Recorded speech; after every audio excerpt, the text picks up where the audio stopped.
Ալիևի անունը բացակայում է հաղթանակի շքերթի հյուրերի ցանկից, ինչու է Ալիևը վերջին պահին հրաժարվել մեկնել Մոսկվա։ Սյունիքը հարավային Կովկասի տնտեսական հաբ, հարևան Իրանի գլոբալ տնտեսական ծրագրերը Հայաստանի հարավային դարպասում։ Գլխավոր դատախազը գալու է որոշ մարդկանց հետևից, խորհրդարանում երեկվա հարցուպատասխանից հետո այսօր կրկին զգուշացումներ են հնչել։ Իրարանցում եւ քաոս Պուշկինի դպրոցում ուսուցիչ աշակերտ ծնող բոյկոտում են տնօրենին ազատելու որոշումը։ Հարավային Ասիան պատերազմի բովում Իսլամաբադն ու Նյու Դելին միմյանց հարվածներ են հասցրել։ Կրկին Սև ծուղ Սիքստինյան կապելայից կոնկլավին երկրորդ անգամ չի հաջողվել Հռոմի նոր պապ ընտրել։ 10,000 դրամ սպանդանոցում մորթված յուրաքանչյուր կենդանու համար պետությունը կսուբսիդավորի խոշոր եղջերավորների մորթը։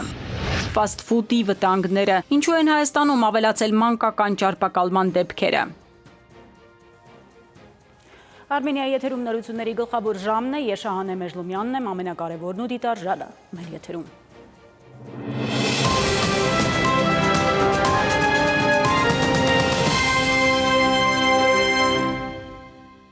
Եվ այսպես Կարմիր հրապարակում ովքեր են կանգնելու Պուտինի կողքին, վաղ մեծ հայրենականում տարած հաղթանակի 80-ամյակի տոնակատարություններն են, Մոսկվայում սպասվում է տոնական շքեղ զորահանդես բարձրաստիճան հյուրերի ներկայությամբ։ Հայաստանի վարչապետը արդեն մեկնել է Մոսկվա, կառավարությունից են հայտնում, իսկ ահա Բաքվից այսօր անակնկալ հայտարարել են, որ Ալիևը չի մեկնի Մոսկվա, չնայած նախապես հաստատել էր շքերթին մասնակցելու պատրաստակամությունը։ Ինչու է Ալիևը փոշմանել եւ ինչ պատճառաբանություն ներկայացրել Կրեմլին։ Տիգրանուհի Կուրղինյանի ռեպորտաժը։ Ադրբեջանի նախագահ Իլհամ Ալիևի մամուլի ծառայությունը դեռ մարտին էր հաստատել, նախագահ Ալիևը կմեկնի Մոսկվա մասնակցելու հաղթանակի զորահանդեսին։ Հոբելյանական տոնից մեկ օր առաջ է Ռուսաստանի նախագահի օգնական Ուշակովը հյուրերի ցանկը թվում, այստեղ Ալիևի անունը չկա։ Տեղեկություն ունենք, որ Ալիևը ցավոք չի ժամանի Մոսկվա։ Ինչու? Ուշակովը պատմել է, որ Բաքվից որպես չգնալու պատճառաբանություն ներկայացրել են Իլհամ Ալիևի Հեյդար Ալիևին նվիրված ներքին միջոցառումներին մասնակցելու անհրաժեշտությունը։ Ալիևը, որ վերջին անգամ հաղթանակի զորահանդեսին 10 տարի առաջ 2015-ին է մասնակցել, մարտին չգիտեր, որ հոր պատվին անցկացվող միջոցառումները համընկնում են մոսկովյան զորահանդեսի հետ։ Նա ըստ իր մամուլի ծառայության հրապարակման Պուտինի հրավերին անձամբ էր դրական պատասխան տվել։ Քաղաքականության մեջ պատահականություն չկա, քաղաքագետը համոզված է, սև կատու է անցել կողմերի միջև։ Նշանավ, որ հարաբերությունները լարված են։ Մի քանի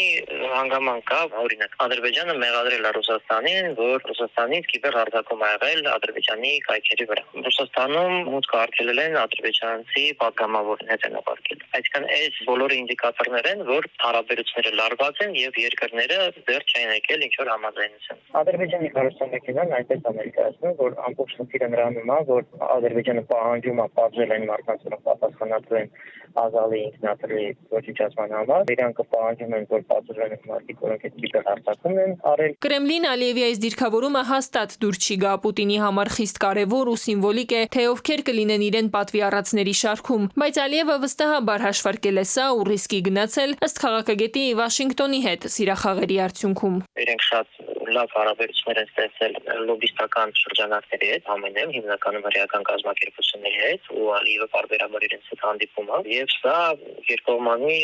կապ է ստեղծում։ Մի կողմից ինքը փոխանցում այն ինչ որ ինքն է ուզում հասնի Վաշինգտոն, մյուս կողմից ինքը Վաշինգտոնից տեղեկատվություն է ստանում, թե ինչ է պատրաստվում, ինչ է լինելու։ Ալիևը միշտ երկակի է գործում ու հետ քայլի տեղ ամեն դեպքում թողնում է, հիշեցնում է քաղաքագետը, բայց նաև առանձնացնում Մոսկվա-Բաքու այս լարումը կարող է երկխոսության լավ հնարավորություն բացել Մոսկվա-Երևանի համար։ Տիգրանուհի Կուրղինյան, ժամը լրատվական։ Մեր մյուս հարևան Իրանը տարածաշրջանային գլոբալ ծրագիր է ուզում իրականացնել Սյունիքում։ Թեհրանը անվտանգային շահից բացի տնտեսական շահեր է փնտրել եւ գտել Հայաստանի հարավային դարպասում։ Այստեղ հյուպատոսություն են բացել, 3 ամսից էլ կգործարկեն Սյունիք հարավային Կովկասի տնտեսական հաբ ծրագիրը։ Նախատեսում են Սյունիքը դարձնել տարածաշրջանային տնտեսական հանգույց, խթանելով մասնավոր ներդրումներն ու ենթակառուցվածքների զարգացումը։ Սյունիքը կդառնա հարավային Կովկասի տնտեսական հաբ։ Հայաստանն ու Իրանը մեր երկրի հարավային դարպասում տարածաշրջանային տնտեսական ծրագրեր կիրականացնեն։ Այն տնտեսական անվտանգային առումով կարևոր է եւ Հայաստանի եւ Իրանի համար։ Սյունիքը պետք է տնտեսական հաբ դառնա տարածաշրջանում Իրանի համար Սյունիքը ռազմավարական նշանակություն ունի դրա համար էլ Իրանը քաղաքական ներկայություն է հաստատել Կապանում հիպատոսություն է իր բազել մի քանի տարի առաջ եւ հիմա մենք փորձում ենք նաեւ տնտեսական ներկայություն հաստատենք Սյունիք որովհետեւ էթնիկ պահպանություն լինի այնտեղ աշխատատեղի բազում եւ ներդրումային ծրագիրը կա Նախատեսում են տարբեր ձևաչափերով միջոցառումներ, այդ թվում երկկողմ մասնագիտական համաժողովներ ու գործարար այցելություններ, նաև ներդրումային փաթեթների ներկայացում։ Իրանցի գործարարներն էլ իրենց ներդրումները կբերեն Սյունիք, կստեղծեն ազատ տնտեսական գոտիներ։ Եթե հետագայում մենք կարողանանք Սյունիքում համատեղ ազատ գոտի ստեղծենք, դա էլ մի լավ պայման կլինի, որ ներդրողները շահագերգիր կլինեն, որ կան Հայաստան, կան Սյունիք եւ ներդրումներ անում։ Հայաստան-Իրան համագործակցության զարգացման հիմնադրամի տնօրենի ձևակերպմամբ Սյունիքում իրականացվելիք ծրագիրը գլոբալ տարածաշրջանային է լինելու։ Ըստ Հոսեյնի, Սյունիքը ոչ միայն Իրանի, այլ նաև մյուս երկրների համար կդառնա կապող օղակ եվրոպական երկրների հետ։ Սյունիքը կապող օղակ է Ասիային դեպի Եվրոպա եւ նաեւ եվրասիական շուկա։ Իրանական ընկերությունները ինչու՞ չէ հետո կարան հնդկական ընկերությունները եւ արաբական ընկերությունները կան Սյունիքում ներդրում անեն։ Սյունիքի տնտեսական հաբի բացումը նախատեսված է 3 ամսից։ Դրանից հետո մեծ միջոցառումներ են նախատեսվում Թեհրանում։ Մեր երկրի գործարար համայնքի ներկայացուցիչները Իրանի մեծ քաղաքներում Սպահանում, Շիրազում տարբեր ձևաչափի հանդիպումներ կունենան իրանցի գործարար աշխարհի ներկայացուցիչների հետ։ Նաիրի Մուրադյան, ժամը լրատվական։ Բաքուն շարունակում է սադրել Ադրբեջանի զինված ուժերի ստորաբաժանումները 3:22:22-ին կրակ են բացել Սյունիքի Խնածախ բնակավայրի ուղղությամբ, ինչի հետևանքով վնասվել է բնակելի տանտանիքը, տուժածներ չկան, հայտնել են Հայաստանի պաշտպանության նախարարությունից եւ կոչ արել ադրբեջանական կողմին հետաքննել Խնածախի բնակելի տան գնդակոծման փաստը եւ հանդես գալ հրապարակային պարզաբանումներով։ Բաքվում շարունակում է մտահոգիչ մնալ հայ ռազմագերիների վիճակը։ Ադրբեջանը արգելել է պակիստանցի իրավապաշտպան Ավրորայի մրցանակակրի մուտքը դատարանի դահլիճ, վախենալով, որ կբացահայտվի դատավարական ամբողջ ֆարսը։ Բաքուն վախենում է օտար աչքից, փորձում կոծկել անհեթեթ մեղադրանքներով ընթացող դատավարության մանրամասները աշխարհի աչքին իբր արդարադատ երևալու համար։ Բաքուն թույլ չի տվել Ավրորա մրցանակի դափնեկիր պակիստանցի իրավապաշտպան Սաիդա Ղուլամ Ֆաթիմային մասնակցել ապօրինաբար գերության մեջ պահվող Ռուբեն Վարդանյանի դատավարությանը։ Իրավապաշտպանը գնացել է Ադրբեջան, սակայն այնտեղ նրան հայտնել են, որ դատերին ներկա գտնվել չի կարող։ Արգելքը չեն հիմնավորել, թեև պնդում են, թե դատավարությունը դեռ բաց է։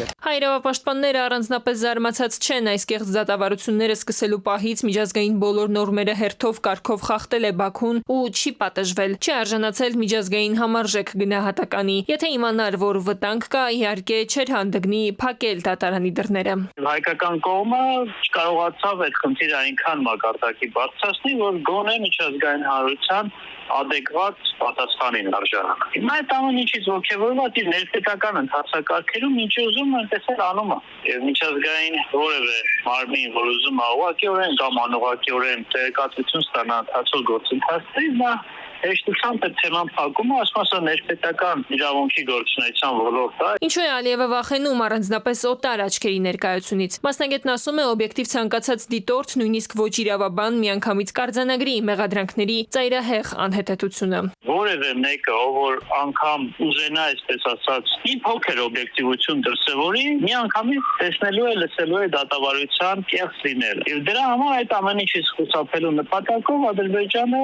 ամեն կերպ հանգարում է, որ որևէ օբյեկտիվ աչք ներկա լինի այդ դատավարություններին։ Ինքն էլ մամուլի հաղորդագրություններով տալիս է դատավարության միայն այն հատվածները, որ իրեն ձեռք է տալ։ Բայց անգամ այս կառավարական կաբինետով անցած լուրերում է абսուրդն ակնհայտ, ասում է իրավաբանը։ Ըստ Սիմոնյանի օրինակները շատ են, երբ անձը մեղադրվում է օրինակ Արցախում ինչ-որ գործողության մեջ, բայց այդ տարիներին Արցախում ընդհանրապես չի եղել։ Կարճ ասած, ադրբեջանցիների մտքի թռիչքը գագաթնակետին է հասել հայերի հասցեին մեղադրանքներ գրելիս։ Ի վերջո այն, ինչ կատարվում է Բաքվի զինվորական դատարանում, ուղղված չէ միայն այնտեղ գտնվող հայերին, այս ամենը նախ քարոզչական նշանակություն ունի, հետո արդեն իրավաքաղաքական։ Մեղադրանքի, այսպես ասած, թելը տանում են այն ուղղությամբ, որ քանի որ Արցախի հանրապետությունը ըստ իրենց ապօրինի կազմակերպություն է եղել, հանցավոր կազմակերպություն է եղել, ինքը սուբյեկտ չի միջազգային իրավունքի, սուբյեկտը Հայաստանի Հանրապետությունն է, ով որ ֆինանսավորել է Արցախի հանրապետությանը եւ հետեւաբար այն բոլոր գործողությունների համար, որ մեղադրվում են այս մարդիկ, հետագայում պետք է այդ մեղադրանքները տարածվեն նաեւ Հայաստանի Հանրապետության նկատմամբ, առաջացնելով պատասխանատվության հարցեր։ Լավ են մտածել ու մշակել, հեռուն են գնում Ալիևի պլանները, վերջին դատերի մասին հրապարակումներում արդեն տեսանյութեր են Արցախից, տարբեր դերակատարներ, պատմական տարբեր ժամանակներ են, դրանք Ալիևյան արդարադատությունը մեկնաբանում է իրեն հարմար ադրբեջանական տարբերակով, արդյունքում թիրախավորում է հայ ժողովրդին ու նաև Հայաստանի Հանրապետությունը։ Տիգրան Ուրգենյան, ժամը լրատվական։ Շարունակում է անհայտ մնալ 44-օրյա պատերազմից հետո մոտ 200 մեր հայրենակիցների գտնվելու վայրը, գուցե նրանք ևս բախվում են, ենթարկվում են անասելի կտանքների։ Հայաստանն առաջին անգամ օրենք է ունենալու անհայտ կորած մարդկանց մասին։ Նախագծով հստակեցվում է, թե ով է անհայտ կորած անձը եւ ինչ իրավունքներ ունեն նրա հարազատները։ Քաղաքասարակության անդամները օրենք ունենալը դրական են գնահատում, սակայն սկզբունքային որոշ հարցերի հետ համաձայն չեն։ Նրանք ռիսկեր են տեսնում, որ գործընթացը վերահսկում է ազգային անվտանգության ծառայությունը։ Արցախյան ազատամարտի տարիներից մինչև 2005 թվականը անհայտ կորածների թիվը 1160 էր, արդեն 44-օրյա պատերազմից հետո անհայտ է ևս 195 մարդու գտնվելու վայրը։ Մինչև այսօր մեր պետությունը չունի նրանց մասին իրավակարգավորում, արդարադատության նախարարությունը միայն անցած մայիսին ստանձնեց օրենքի մշակման պարտականությունը, որի նախագիծն այսօր արդեն դնում է սեղանին, հստակ ամրագրելով անհայտ կորածի կարգավիճակը ու թե ինչ իրավունքներ ունեն նրա հարազատները։ Շատ ծնողներ համաձայն չեն ՏՆԹ փորձաքննությունների արդյունքների հետ,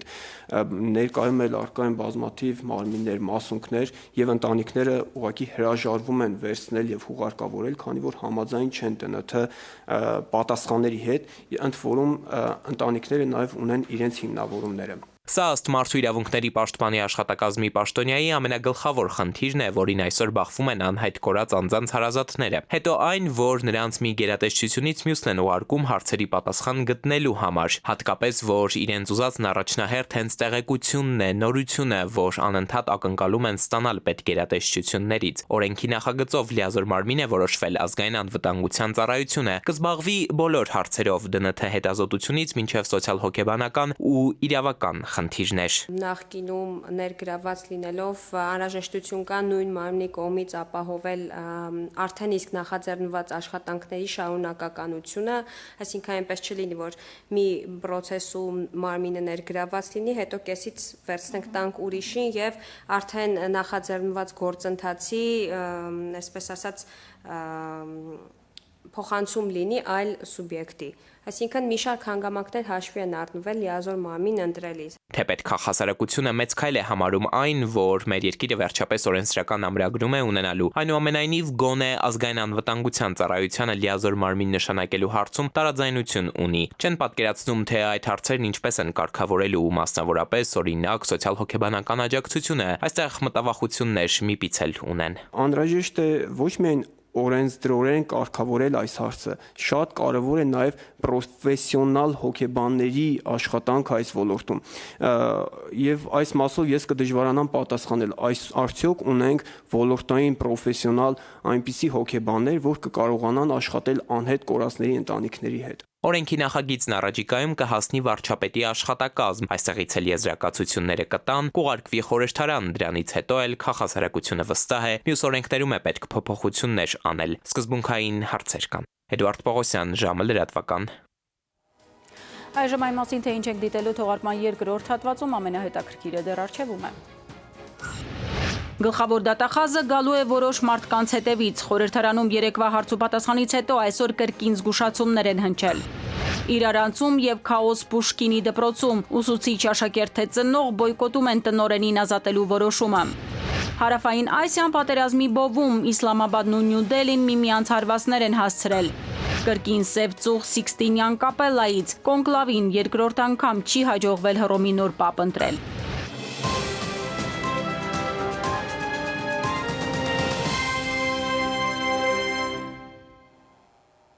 Մենք վերադարձանք, շարունակում ենք թողարկումը։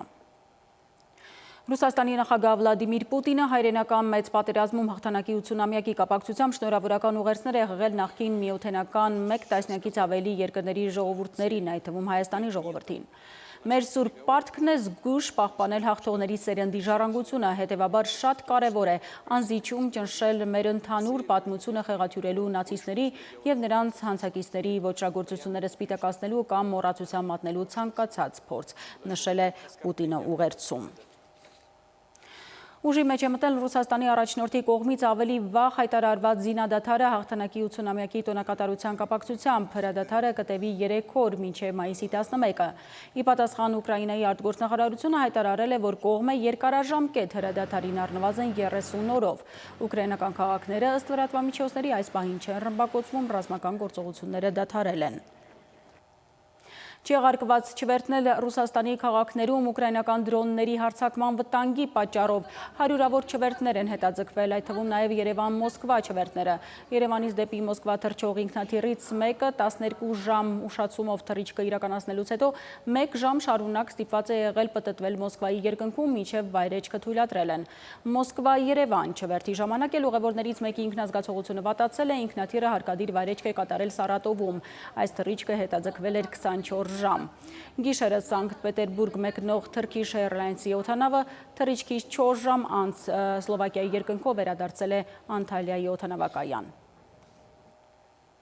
Պակիստանի զինված ուժերը ամբողջ գիշեր կրակել են հնդկական Ջամու և Քաշմիր շրջանների վերահսկողության գծի երկայնքով։ Հնդկական ցամաքային ուժերը այդ հարվածները անպատասխան չեն թողել, հրթիռակոծել են պակիստանյան 9 թիրախներ, որոնք կապված են ահաբեկչական խմբավորումների հետ։ Պակիստանյան կողմը պնդում է, որ 31 զոհ ունեն։ Հիշեցնեմ, որ Հնդկաստան-Պակիստան դիմակայությունը սրվել է ապրիլի 22-ին երկու միջուկային երկրների միջև կռվախնձոր համարվող Քաշմիրում տեղի ունեցած ահաբեկչությունից հետո, որի հետևանքով զոհվել էր 26 հնդիկ զբոսաշրջիկ։ Վերադառնանք Հայաստան, հոկտեմբերի 27-ի գործը ակտիվ նախաքննության փուլում է ազգային ժողովում դատախազության 2024 թվականի գործունեության մասին հաղորդման ներկայացմանն ասել է գլխավոր դատախազը։ Նա ավելացրել է, որ դիտավորյալ չի պատասխանի ոչ մի բովանդակային հարցի, որպեսզի չվնասի քննությանը։ Խորհրդարանի ղեկավարն էլ պահանջել է, որ ընդդիմությունը ներողություն խնդրի երեկվա միջադեպի համար, ասել, որ գլխավոր դատախազը գնալու է որոշ մարդկանց հետևից։ Հայաստան խմբակցության падգամավոր Աղվան Վարդանյանը գլխավոր դատախազից փորձեց գնահատականներ ստանալ ազգային ժողովում կառավարության հետ հարց ու պատասխանի ընթացքում տեղի ունեցած միջադեպի մասին։ Աննա Վարդապետյանը չմեկնաբանեց, ասաց քաղաքական գնահատականներ չի տա։ Գլխավոր դատախազը քաղաքական հայտարարություններ չի անում եւ քաղաքական գնահատականներ չի տալիս։ Դուք այլևս վարչապետի օգնականը չեք։ Դուք Հայաստանի Հանրապետության գլխավոր դատախազն եք, ասեմ, որ այս համազգեստը ձեզ շատ սազում է։ Ես կհորդորեի դուրս գալ նախկին կարգավիճակից, որովհետև նույն քրեական օրենսգրքում կան նաև հոդվածներ պարտականությունները չկատարելու կամ ոչ լիարժեք կատարելու վերաբերյալ։ Ինչ գործ ունեք դուք ես դահլիճում ընդհանրապես նստած։ Մամուլի հրապարակումներով առաջնորդվեմ, սաղիթ պետք է տանեմ լսեմ ԱԱԾ-ի պատվալը։ Իսկ ազգային ժողովի ղեկավարը համարում է, որ այդ միջադեպի մեղավորն ընդդիմությունն է եւ Հայաստան խմբակցությունից ներողություն է ակնկալում։ Ես կարծում եմ, որ ընդդիմադիրները պետք է ներողություն խնդրեն, որովհետեւ այդ ամեն ինչը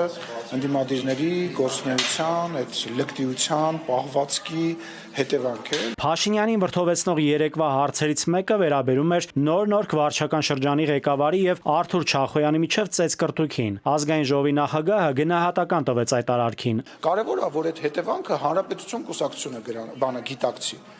Պետք է իրանք գիտակցեն, որ այդ հետևանքը լինելու է։ Եվ ահա այս համապատկերում ԿՊԱ-ականներն այնուհանդերձ վստահ են, որ հաղթելու են 2026-ի ընտրություններում։ Ավելին, Ալեն Սիմոնյանը վստահ է, որ իշխող քաղաքացիական պայմանագիր կուսակցությունը կշփվի ժողովրդի հետ եւ կստանա 50+1% ձայն։ Միանձնյա ամենայն հավանականությամբ կազմելու է իշխանություն եւ շարունակելու են բարեփոխումները, որը որ Հայաստանի Հանրապետությանը պետք է։ Ազգային ժողովի նախագահը մեկ լուր էլ հայտնեց. գլխավոր դատախազը գալու է որոշ մարդկանց հետևից։ Ըստ Ալեն Սիմոնյանի կան հարուցված քրեական գործեր, պատժվողներ եւ բանտ գնացողներ կլինեն։ Եզրափակեց Սիմոնյանը։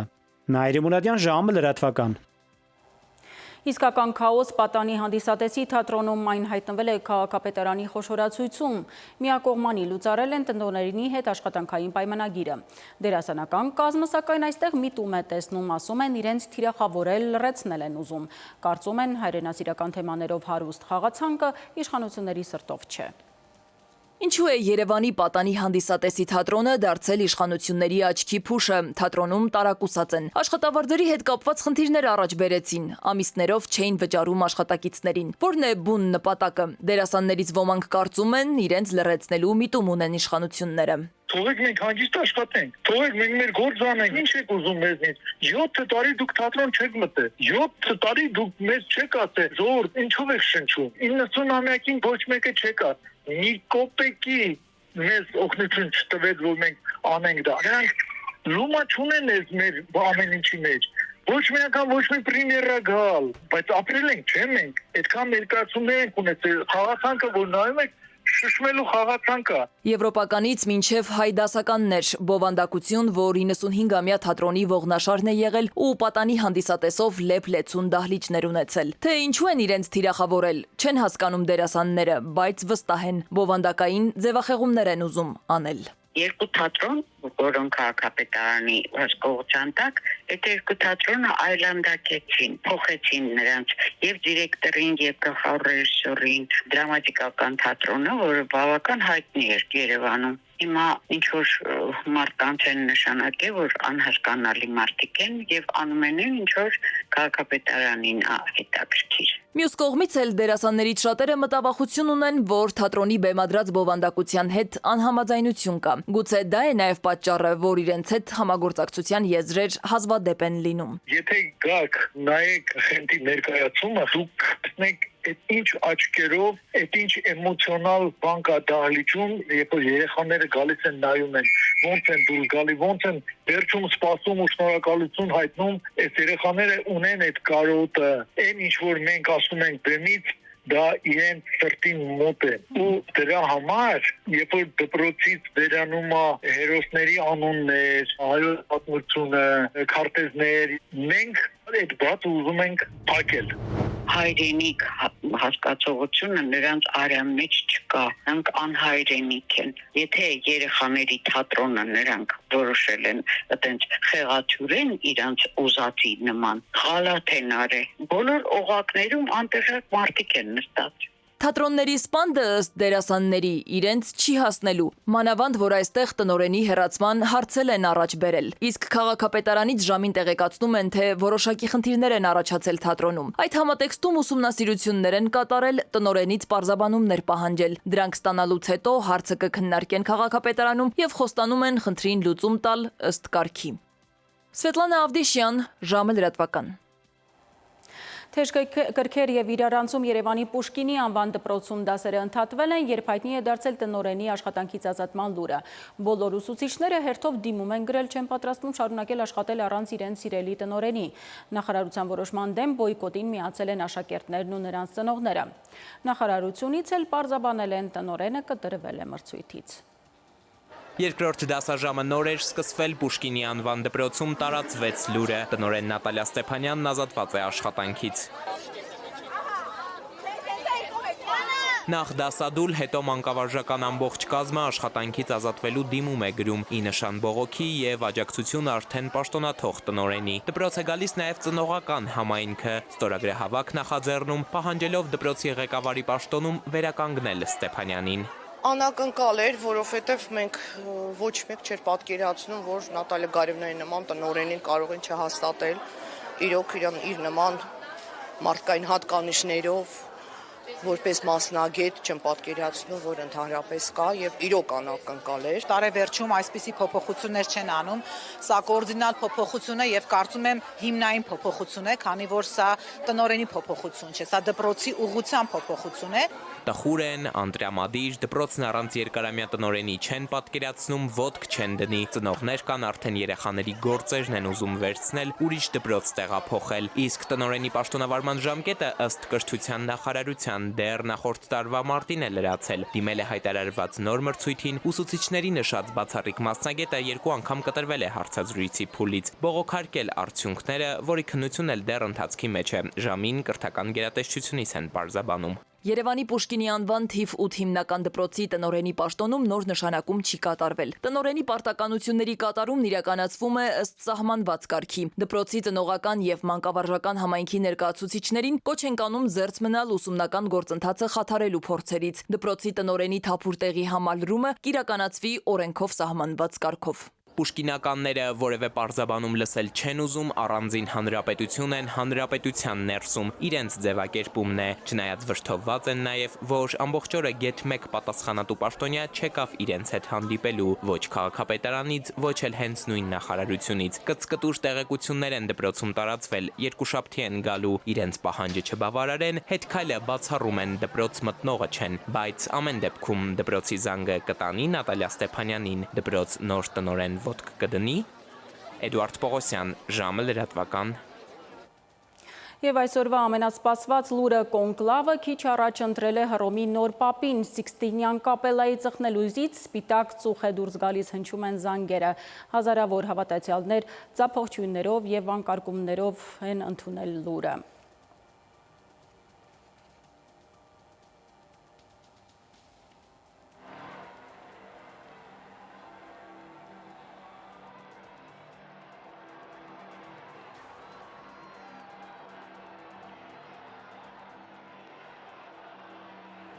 Այժմ կրկին դադարում էր, եթերում կվերադառնանք քիչ անց։ 10,000 դրամ սպանդանոցում մորթված յուրաքանչյուր կենդանու համար պետությունը կսուբսիդավորի խոշոր եղջերավորների մորթը։ Ֆասթ ֆուդի վտանգները, ինչու են Հայաստանում ավելացել մանկական ճարպակալման դեպքերը։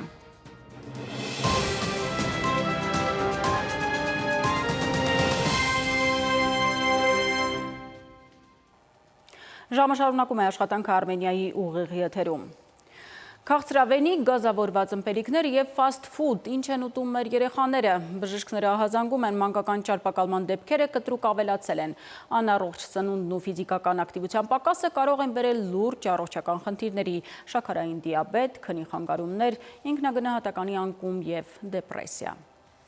Ճարպակալում ու ավելորդ քաշ, սրտանոթային հիվանդությունների ռիսկեր, դանդաղ մտածողություն և դպրոցական առաջադիմության անկում։ Հայաստանում երեխաների շրջանում արագ սննդի ֆասթ ֆուդի տարածման հարցը լուրջ խնդիր է դառնում։ Կյանքի այսօրվա ռիթմը երբեմն անհնար է դարձնում տնային պայմաններում պատրաստված թարմ ու առողջարար սննդի մշտական հասանելիությունը, որը նպաստում է արագ սննդի առօրյա կիրառմանը։ Այն էլ իր հերթին դառնում է սովորություն, երբեմն էլ կախվածություն։ Մանկական ճարպակալման աճը մասնագետներն ուղիղ կապում են ֆասթ ֆուդի սպառման հետ։ Կալորիական բարձր սնունդ ստանում են, բայց սննդարար սնունդ չեն ստանում։ Հետևաբար դրան զուգահեռ ունենում են տարբեր տեսակի վիտամինային դեֆիցիտներ, որոնք փորձում են լրացնել տարբեր տեսակի դեղորայքներով։ Սակայն գիտենք, որ բոլոր տեսակի վիտամինները հավերժ չեն կարող երեխաները ստանալ։ Սխալ սննդակարգը խնդրահարույց է նաև մեծահասակների համար, հիմնականում կանանց մոտ։ Դեպի գեղեցկության ստանդարտներ հաճախ ուղեկցում են ինքնակոչ դիետոլոգները ոչ մասնագիտական խորհրդատվությամբ։ Ինստագրամում այդ շրջանում շատ էի փնտրում ինչ-որ դիետոլոգի սննդաբանի էջեր, որ կօգներ ինձ քաշի կորստի հարցում, ու գտա մի սննդաբանի, ով պատմում էր, թե ոնց է շատ կարճ ժամանակահատվածում կարողացել մեծ քաշ կորցնել։ Պահելուց հետո իհարկե ես մի փոքր նիհարեցի, բայց անմիջապես թողնելուց հետո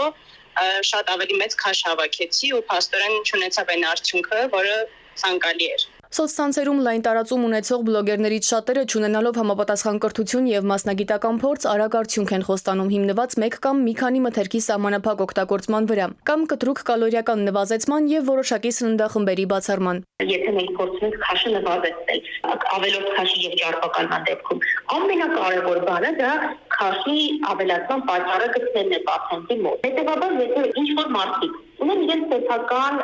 քաշը ավելացնելու պատճառները եւ դրանց վրա աշխատելով իրենց մոտ ստացվել է քաշը նվազեցնել, դա դեռ չի նշանակում, որ մյուս մարդու վրա այդ նույն սննդակարգը, այդ նույն դիետան անելով կաշխատի։ Բժիշկ սննդաբանները նախազգուշացնում են նման մոտեցումները ոչ միայն անարդյունավետ են երկարաժամկետ հեռանկարում, այլև կարող են առողջական խնդիրների հանգեցնել, ներառյալ հորմոնալ խանգարումներ, նյութափոխանակության դանդաղում, իմունիտետի թուլացում եւ նույնիսկ հոգեբանական խնդիրներ։ Մասնագետները հորդորում են հետևեք միայն հենց մասնագետի խորհրդին։ Մի վստահեք ցանկացածին, ով խոստանում է արագ ու հեշտ նիհարել։ Սիլվի Մուրադյան, ժամը լրատվական։ Երաժշտական իսկական տոն երևանյան երաժշտասերների համար բելգիական Hooverphonic բենդը բացառիկ համերգ է ունեցել Հայաստանի ֆիլհարմոնիկ նվագախմբի հետ։ 30 տարի աշխարհին հանրահայտ եւ սիրված հիթեր նվիրած աշխարհահռչակ բենդը Հայաստանի ազգային նվագախմբի 100-ամյակի հատուկ հյուրն էր։ Համերգի աջակիցը Արարատ բանկն է։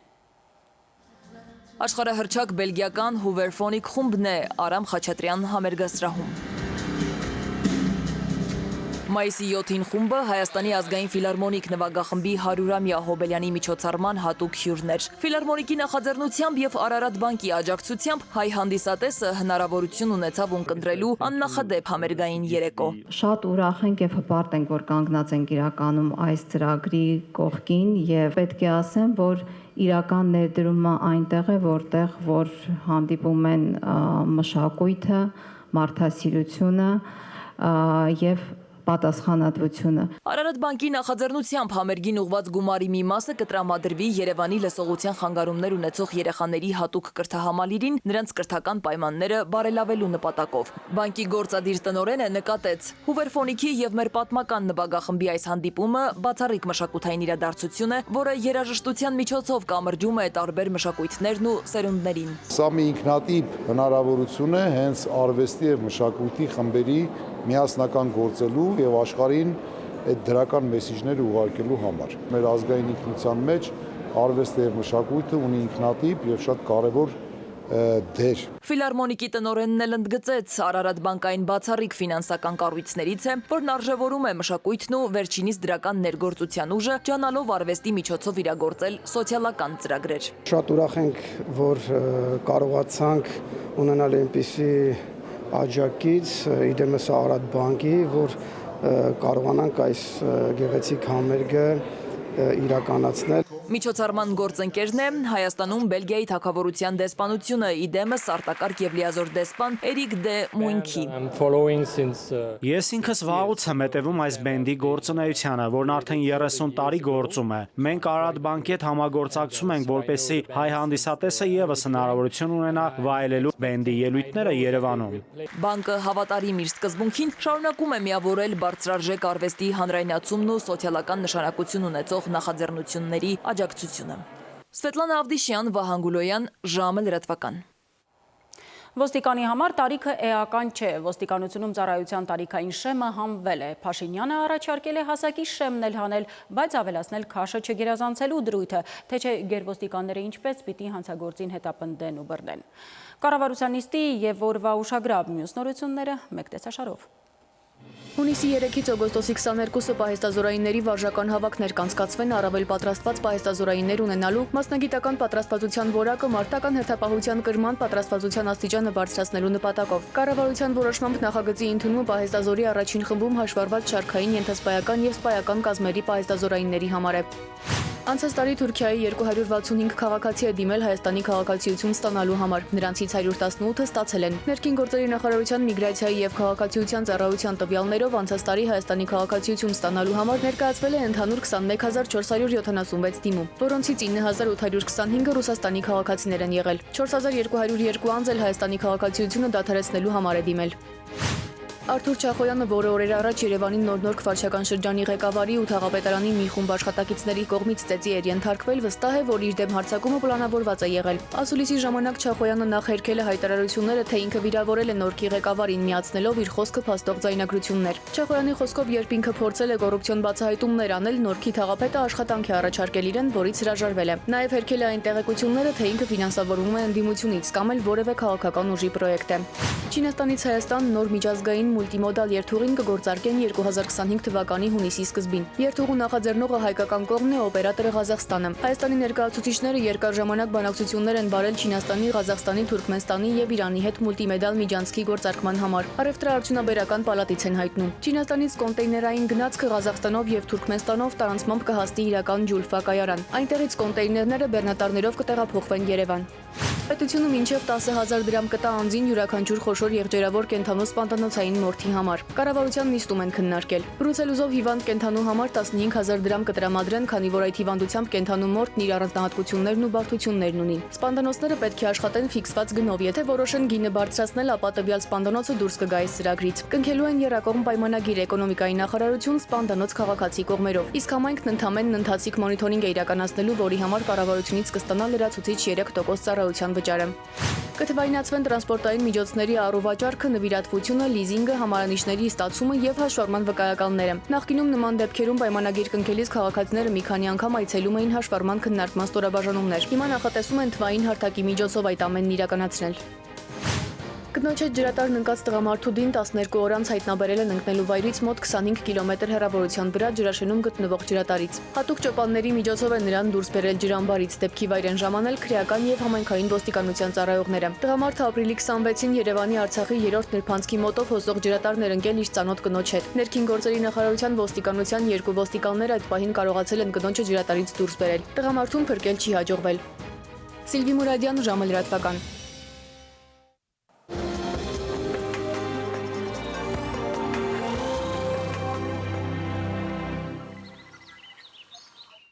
Եվ վերջում եղանակի մասին օդերևութաբանները վաղը կարճատև անձրևներ են կանխատեսում։ Ի դեպ, եղանակի տեսության հովանավորն է Ֆերոսի ապրանքանիշը իր հուսալի, անվտանգ եւ գերխնայող գազի կաթսաներով, որոնք պաշտոնապես ներկայացված են էքստերիեր խանութների ցանցում։ Ֆերոսի եղանակ ստեղծող կաթսաներ։